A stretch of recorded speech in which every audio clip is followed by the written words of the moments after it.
natin.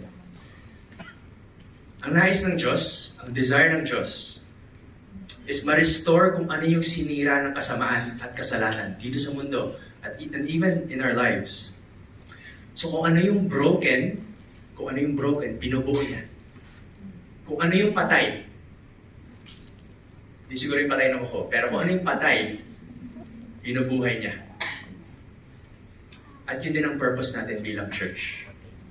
To rescue people out of darkness by pointing them to Jesus Christ.